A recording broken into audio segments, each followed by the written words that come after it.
వాళ్ళు నిన్ను వదిలేస్తే వెళ్ళిపోని. నువ్వేం కోల్పోలేదు. వాళ్ళే నిన్ను కోల్పోయారు.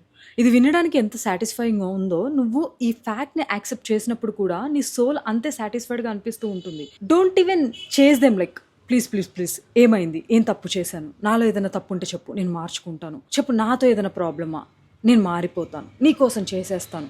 ఇలాంటి స్టేట్మెంట్స్ చెప్పకు. జస్ట్ బికాజ్ ఇవన్నీ చేస్తే, ఇవన్నీ చెప్తే వాళ్ళు నీ లైఫ్‌లో ఉంటారు. లేదంటే వాళ్ళు నిన్ను చూస్ చేసుకుంటారు అని చెప్పేసి. If they really feel you are worth or if they really feel you are important to them, definitely వాళ్ళు ఎలాంటి ప్రాబ్లమ్స్ ఉన్నా they will stay with you. నువ్వు వెంటపడి అడుక్కుంటేనే ఉంటాను అంటే ఎలా కుదురుతుంది? అండ్ ఇలా నిజంగానే నువ్వు చేసి వాళ్ళని నీ లైఫ్లో ఉంచేలా చేసుకున్నా కూడా అది ఎక్కువ కాలం ఉండదు.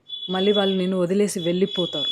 అప్పుడు నువ్వు అడుక్కుంటూనే ఉండాలి, మళ్ళీ అడుక్కుంటూనే ఉండాలి. ఇలా నీ జీవితకాలం నువ్వు అడుక్కుంటూనే ఉండి వాళ్ళని లాక్కొస్తూనే ఉంటావా? చెప్పు, లాక్కొస్తూనే ఉంటావా? ఇమాజిన్ ఒక ఫ్రెండ్ లేదంటే ఒక లవర్ ఎప్పుడు ఉండేలా కాకుండా డిఫరెంట్గా నేను అవాయిడ్ చేయడమో, లేకపోతే నువ్వు వద్దు అని అనుకోవడమో, ఇలాంటివి ఏదైనా చేస్తే నాలో ఏం తప్పు ఉంది, నేనేం తప్పు చేశాను అనేది పదే పదే నువ్వు అడగకు. నాట్ ఎవ్రీ టైం నీలోనే తప్పు ఉండదు, నువ్వే తప్పు చేయవు. సమ్ టైమ్స్ అది వాళ్ళ decision. They don't want you in their life. అది నువ్వు తప్పు చేసావా, తప్పు చేయలేదా అనేది కాదు. వాళ్ళకు నువ్వు వద్దంతే.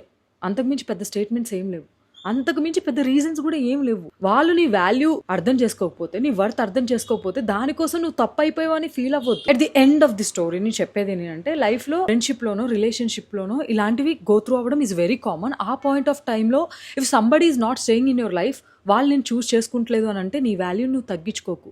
నువ్వు తప్పు చేసినట్టు నువ్వు ఫీల్ అవ్వకు. నీ వాల్యూని నీ లైఫ్లో ఉండే మనుషులు బట్టి డిసైడ్ అవ్వకు. ఎవరున్నా లేకపోయినా నీ వాల్యూ నీదే. అది నీ లైఫ్లో ఉండే మనుషులు బట్టి నువ్వు డిసైడ్ అవ్వకు.